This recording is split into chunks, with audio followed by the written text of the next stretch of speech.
Primero, gracias al doctor Carmona y a Cristina por haberme invitado. El por qué yo me dedico al dolor pélvico crónico es muy claro, porque es que yo lo he sufrido. Y entonces, cuando uno sufre algo, las posibilidades de entender y empatizar con el paciente son mayores. En este caso estamos hablando de la endometriosis, que solamente yo trato hombres y mujeres, y esto en este caso solamente es para mujeres. Y veo que hay muchas y muchos compañeros y partners que han venido aquí a acompañarlas, lo cual dice mucho a favor suyo. Bueno, yo quiero ser breve, voy a describir un poco esas cosas que normalmente los cirujanos pues no caen porque están ocupados de otras cosas también muy importantes, como la cirugía, y de extirpar o mandar hormonas o lo que se necesite, ¿no? Entonces, esas cositas, pues para tenerlas un poco claras de por qué se produce lo que se produce y por qué, por ejemplo, empezamos ya pues viendo, fijaros, las vueltas que dais. Tenéis que visitar a mucha gente y teniendo en cuenta pues que solamente en Barcelona y en Madrid, grosso modo, evidentemente, es donde mejor se trata esta patología. Tenéis suerte vosotras, pues. Evidentemente, en España cada vez hay más gente que se está preocupando y que seguro que va a tener un nivel alto pronto. Entonces, el dolor fundamental que produce la endometriosis es un dolor visceral de carácter inflamatorio. Esto es muy importante. Nosotros tenemos la suerte también de tener un especialista de español en Canadá, que es el mayor especialista en dolor visceral. Y este dolor visceral, que es el doctor Fernando Cérvero, comenta, yo he tenido la suerte de estar con él y escucharle, porque es un dolor muy difícil de tratar cuando se puede tratar. Entonces, ¿cómo tratamos nosotros este tipo de dolor? Ahora lo vamos a ir viendo, pero lo tratamos de forma indirecta. El tratar, si por ejemplo tienes un cólico nefrítico, que es otra forma de dolor visceral, pues puede ir bien si lo tratamos con un espasmolítico, etcétera, buscapina, etcétera. Bien, pues la mayoría de las que sufrís esto, veis que aunque toméis muchos medicamentos, ya sean opiáceos, ya sean antiinflamatorios, muchas veces no es suficiente.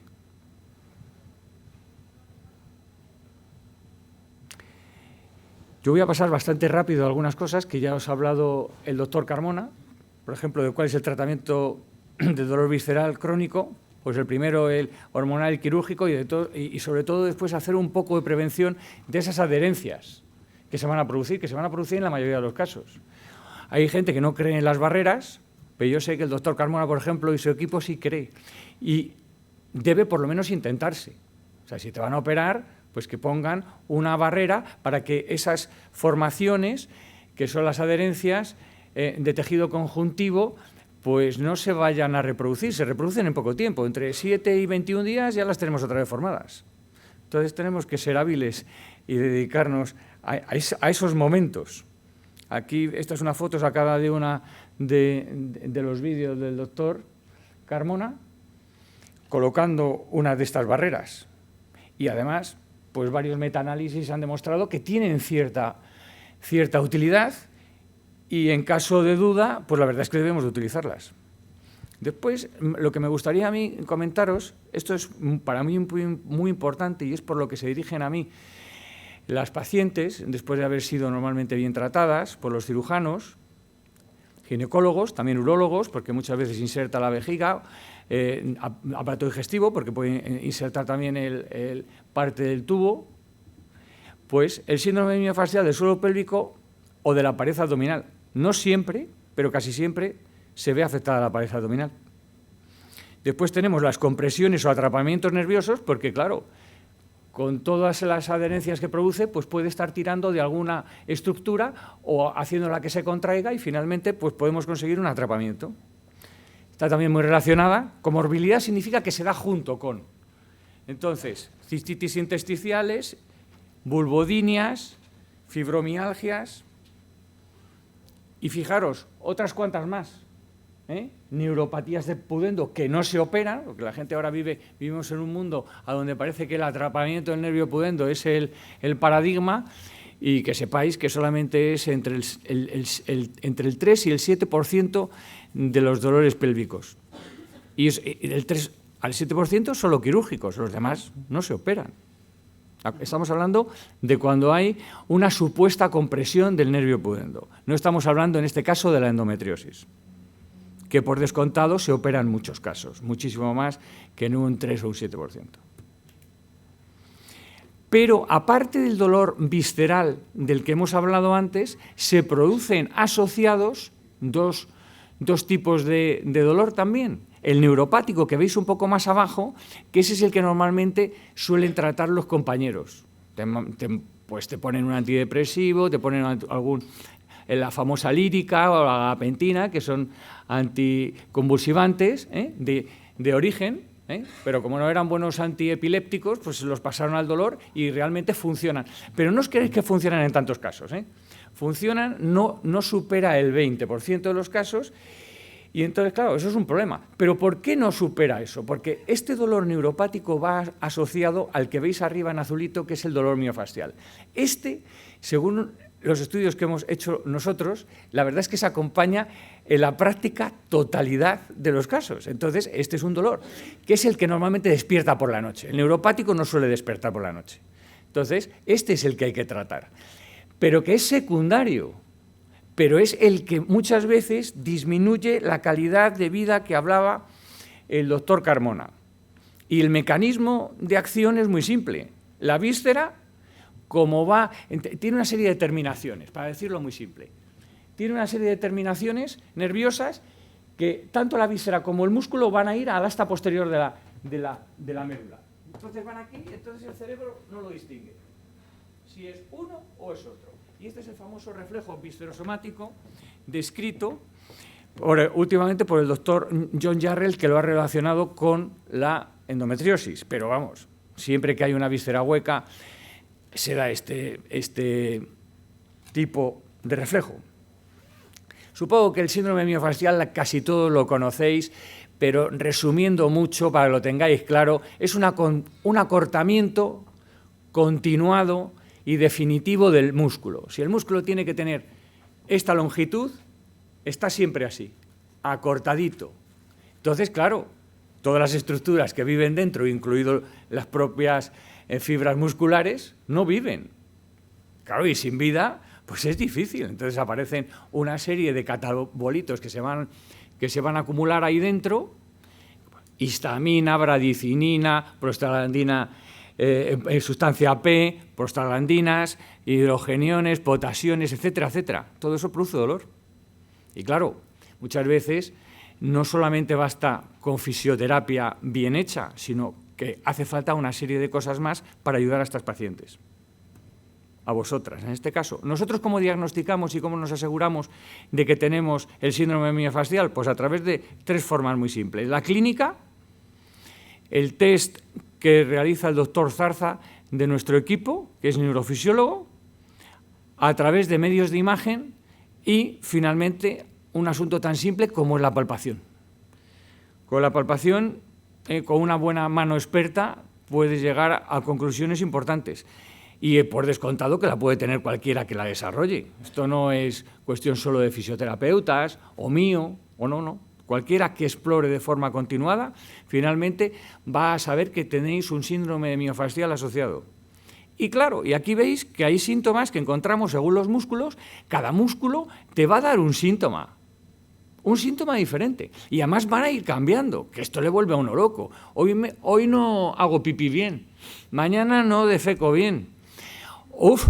¡Qué doloroso es el orgasmo! ¡Ay, no! Pero lo que es peor, me dura una semana después de tenerlo. O sea, entramos en una dinámica que, claro, que si esto se lo contáis a un médico de atención primaria, dice, uy, esta mujer, ¿qué le pasa? Tiene algo más, ¿no? Bueno, aquí vemos más músculos afectados, que son diferentes, os lo voy a mandar a través de Cristina para que después lo veáis las diferentes sintomatología que produce cada músculo, ¿verdad? Pero fijaros, dolor irradiado a clítoris, aumento de la frecuencia urinaria, es que son muchos. ¿Y entonces qué ocurre?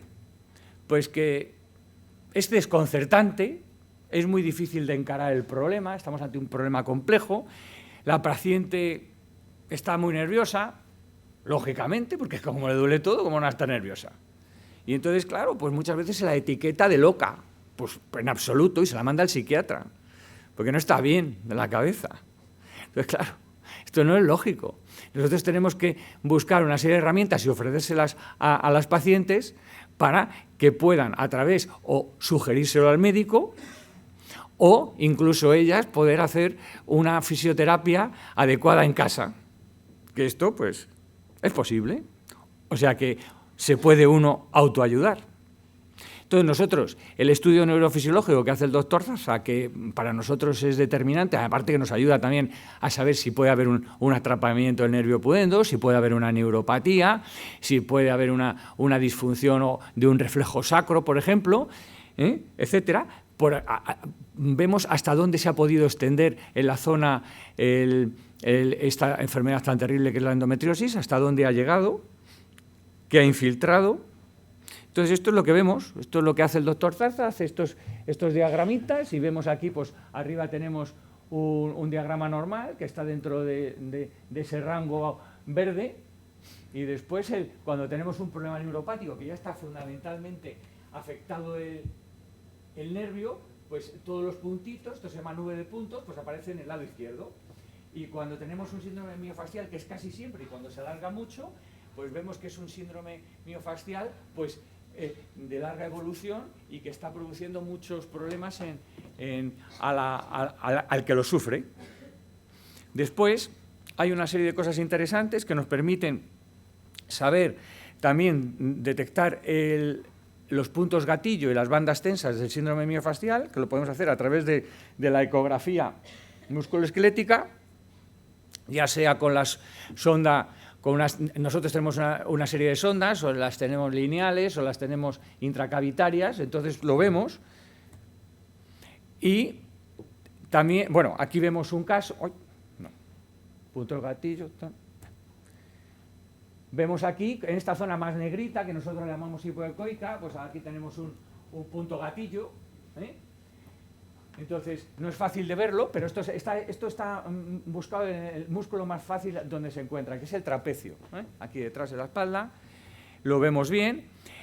También se utiliza algo que ahora se está desarrollando en ecografía, que es la elastografía, que la elastografía no es ni más ni menos que saber cuál es la elasticidad de los músculos. Pues si están contraídos y duros, pues tienen un color más oscuro, y si están flexibles y tienen mayor elasticidad, pues están más de color verde. Y entonces eso nos permite saber dónde está, objetivarlo y poder atacar con dureza, incluso si queremos hacerlo, pues hacer las infiltraciones que se puedan hacer, pues codirigidas. ¿No veis? Aquí tenéis más, fijaros aquí que bien se ven las bandas tensas en esta elastografía.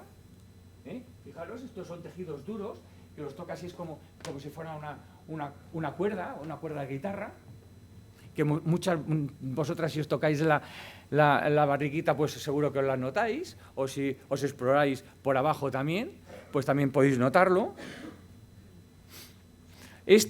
Aquí es la sensibilidad del ecodoppler. El ecodoppler, pues la verdad es que se hace en pocos sitios, se hace en Aix-en-Provence con el doctor Eric Botran, lo hace la doctora Molo. Ella misma, pues bueno, habla de su especificidad, o sea, es que resumiendo, tiene muchos falsos positivos. Entonces, para nosotros es algo complementario, es interesante hacerlo, pero que nos puede empujar. Nosotros queremos más lo que hace el doctor Zarza, ¿verdad? Pues que, bueno, además que es esto que vemos a la derecha, el diagnóstico para el síndrome miofascial, que además fue objeto de mi tesis doctoral, después lo hemos publicado en una revista de impacto. La verdad es que tiene un valor predictivo positivo muy interesante del 100%, o sea que nos equivocamos poco, y después, bueno, pues no es que sea algo definitivo, pero nos acerca a la verdad. Y si lo unimos a lo que hace la doctora Molo en Aix-en-Provence, pues vamos teniendo una idea pues más clara de todo, porque nunca hay que hacerle ascos a nada. Si algo que aporta, pues aporta en cualquier caso. Aquí fijaros las relaciones íntimas. Aquí lo que pone A es elevador del ano y obturador interno, que muchas veces están afectados. Este es el elevador del ano y este es el obturador interno. Fijaros cómo están muy juntitos, ¿verdad? Aquí vemos otra vez el elevador, el canal rectal, la uretra. ¿Veis? Todos esos músculos están muy unidos, muy cerca. Aquí lo vamos a ver también, que aquí vemos la vagina, que es lo que está más de rosita, con el recto, en azul, ¿veis? Entonces está todo muy juntito. Y entonces, claro, por eso esos problemas que se producen, por eso tenemos un día un dolor en la vejiga, otro día en la vagina, otro día en el ano. Y esto es muy fácil, porque el que quiera palpar algo, pues tiene solamente pues con apretar el dedito y que se ponga blanco, como veis en el lado izquierdo, cuando la zona ungueal se pone blanca, es que estamos apretando aproximadamente a 3-4 kilogramos por centímetro cuadrado de fuerza. Bueno, y entonces pues nos aproximamos. No es realmente, mucho mejor sería utilizar un algómetro, pero son difíciles de meter dentro, son muy costosos este aparato, y entonces pues con esto nos puede, en manos expertas, como he dicho antes, pues nos puede dar bastante información. Y aquí, como vemos, pues ahí me tenéis ahí con el dedo apuntando al elevador del ano, que es uno de los que tenéis afectados de forma sistemática, las mujeres que padecéis esto, y además el tema abdominal, que es el objeto del título de esta charla, pues está muy afectado por el famoso reflejo que comentábamos antes. Pues fijaros, aquí tenemos los rectos, aquí tenemos en capitas, primero la más baja es el transverso, después el oblicuo interno y después el oblicuo externo. Estos se afectan, nos dejan vivir, van pasando de un lado a otro, os impiden correr, coger pesos. Todo lo que aumente la presión intraabdominal hace sufrir a estos músculos y entonces uno se encuentra peor. Entonces esta es pues la forma de que cómo se pueden ir explorando pues los músculos con el dedo, como hemos dicho antes, que es una forma pues muy simple de detectarlo. Este es el músculo esfínter anal externo, que también se afecta en muchas ocasiones. Los transversos del periné también están muy afectados. Esto también está relacionado muchas veces con la vulvodinia, normalmente secundaria, lógicamente en este caso, a la endometriosis. El músculo cocígeo, que realmente el músculo cocígeo hace unidad funcional, o sea que va junto con el elevador del ano, porque todo esto sería elevador del ano y el músculo cocígeo es el que está más hacia arriba, que nosotros llamamos más cefálico. Aquí vemos las ramas rectales del pudendo. Aquí este músculo que vemos, que también os da problemas, que es el famoso piramidal, cuando se tiene un síndrome del piramidal. Este es el ciático y este es el nervio pudendo, y esta es la famosa pinza, que muchas veces cuando tiran la endometriosis, las famosas adherencias tiran, pues pueden atrapar al nervio pudendo entre las dos y bueno, pues habría que también desatraparle cortando o seccionando alguno de ellos o los dos. Los músculos abdominales que ya hemos hablado, no vamos a insistir más. El tratamiento del síndrome miofacial pues son infiltraciones de los puntos gatillo, fisioterapia especializada del suelo pélvico, los dilatadores son muy útiles, secuenciales, tanto vaginales como anales, y las infiltraciones con toxina botulínica en los casos refractarios. Pero tampoco penséis que la toxina botulínica es una panacea. Aquí no existen panaceas. Hay que hacer muchas cosas y hacer una sumación, sinergias. Se hacen muchas cosas para finalmente conseguir una mejor calidad de vida, que hablaba el doctor Carmona antes. Y bueno, nada es tan peligroso como la certeza de tener razón. Yo estoy siempre intentando mejorar y bueno, no puedo pensar que vaya a hacerlo de forma definitivamente bien. Sí lo intento y es lo que deben de hacer los colegas también en esta línea. Y muchas gracias por vuestra atención.